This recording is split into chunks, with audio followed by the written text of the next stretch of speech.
Hello, ladies and gentlemen, and welcome to another episode of Rams History. And today's topic is Calvinism. Now, John Calvin was actually born in France. He's French by birth, and he did not originally intend to become a leading figure among religious circles. Essentially, his original intent was to become a lawyer, and apparently he was quite good at it. And in fact, he would apply his lawyer's logic to religious issues when he writes out his Calvinist theology. But essentially, Calvin was in France practicing law, and the Protestant Reformation began in 1517.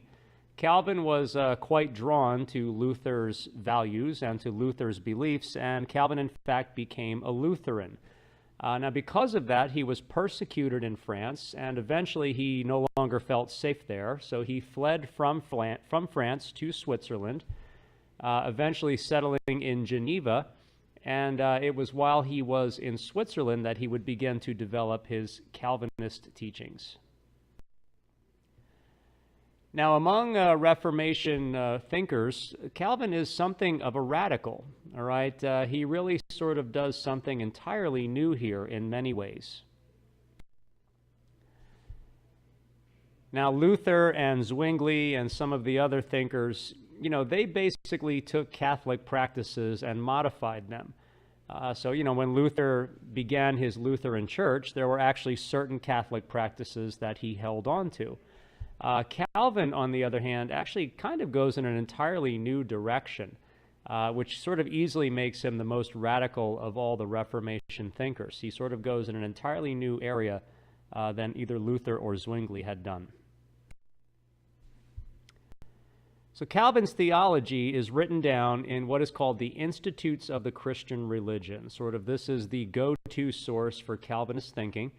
And of course, much like Luther's 95 Theses, this book was rapidly published and printed and spread all across Europe very quickly. So Calvin's ideas kind of get out there into the bloodstream. And essentially, this lays out all of Calvin's thinking. Now, the main thing Calvin is getting at here is this concept that God is all-powerful, that God controls everything. Calvin has a term for this. He calls it the sovereignty of God. So essentially what Calvin means is that God is all-powerful. He controls everything. And if there is anything God does not control, then it implies that God is not all-powerful. So sort of the first overarching aspect of Calvinism is this concept of a powerful, sovereign, all-controlling God. Now, something that Calvin has absolutely no time for is this concept of free will. Now, if you remember in the Catholic Church, for example, we spoke about Erasmus. There's a belief that salvation is done in cooperation. The individual and the church have to work together. So the church will apply its teachings and lessons, and of course the individual, through his free will, must choose to do good and must choose salvation. Luther, on the other hand, believed that humans had no free will in the sense that humans were entirely corrupted by sin. And because we were so sinful, our will tended to have us sin. So Luther took this idea of free will and kind of came up with this concept of free will sort of held captive by sin. Now, Calvin, on the other hand, completely rejects the concept of free will. If we have an all-powerful God who controls everything, then there's no room for free will, because if humans have the ability to make these choices, then obviously God is not making them. God is not all-powerful. So Calvin advances this concept of predestination, and this seems to be the thing most people think of when they think of Calvinists. It's essentially this concept that God chooses who will be among the saved and who will not. So essentially, are you among what Calvin called the elect? Now, the elect are those who have been chosen for salvation. And again, the key concept here is that it's not up to you. There's nothing you can do to impact your salvation, either through your will or any other way. There's nothing you can do. You're either saved or you're not. Now, the easiest way people tend to remember Calvinist doctrine is through the acronym TULIP. Seems to be pretty popular, so we'll use that here as well. So the T stands for total depravity. What Calvin basically means by that is that we as humans are essentially complete sinners. There is nothing that we owe to God. In a sense, God owes nothing to us. We are so consumed by sin that we are completely unworthy of God's love, and only God can choose to save us or not. Now, the U stands for unconditional election.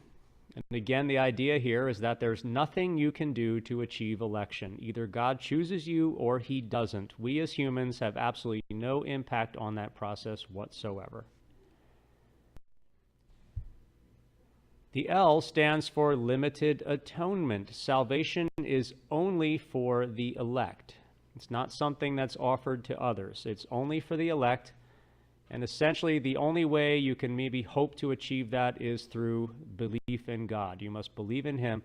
But if he chooses to give you salvation, that's entirely up to him. So again, limited atonement, the concept that salvation is only for the elect. The next part of this is irresistible grace. Now, essentially what that means is that God will draw you to him, even if you resist him, which you will because you're human. When God has chosen you for salvation, when he has chosen to put you among the elect, he will, in his time, bring you to him. So he will change your heart, he will change your ways, and he will bring you to him over time. So there's nothing you can do to avoid God's grace. If you're among the chosen, you will be saved, and there's nothing you can do to resist that. Final part of the TULIP is the perseverance of the saints. And essentially what that means is that there's really nothing you can do to lose election. Essentially, once you are saved, you are always saved. There's nothing you can do to lose it. Now, this is a part of Calvinist thinking that some people tend to misunderstand. People have this idea that, well, if I'm saved, why don't I just go out and party hardy, right? Why don't I chase women and drink and, gonna just go crazy every night? That's really a misunderstanding. It doesn't work that way. The idea is that if you're among the elect, that God would change your heart in such a way that you would behave in a godly manner. So the concept is that if you're among the elect, you sort of have to behave as though you're among the elect. Perseverance of the saints is not a get-out-of-jail-free card. It doesn't mean you can sort of live this complete life of debauchery and sin and then, of course, go to heaven anyway. That's sort of not how the thinking works. All right, a few other things about our Calvinist friends here. They were very easy to distinguish in a crowd by their plain dress. Think about the Pilgrims from back when you were in elementary school, because they were Calvinists.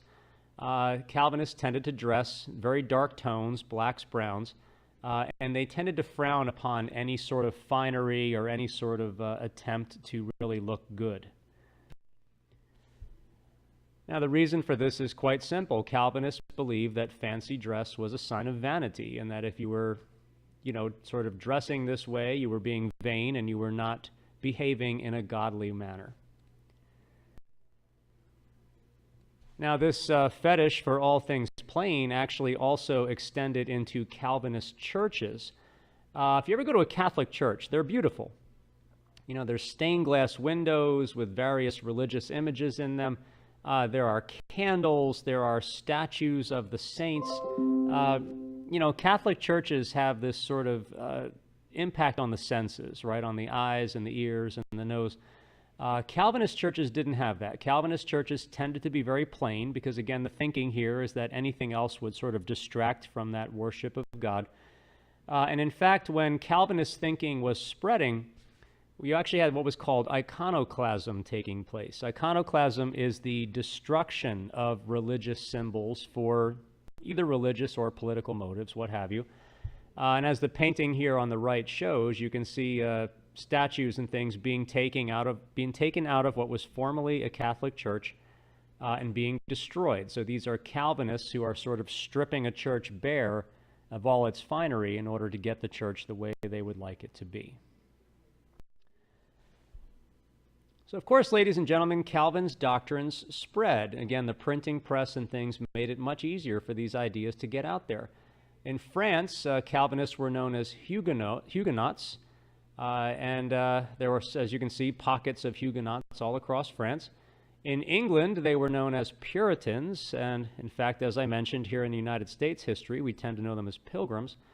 And up in Scotland, Calvinists were known as Presbyterians. And to this day, there are many, many thousands of people across Europe and the United States who still follow the Calvinist faith. Well, ladies and gentlemen, we do thank you for visiting Rams History, and we hope you've enjoyed this episode, and we'll see you again soon.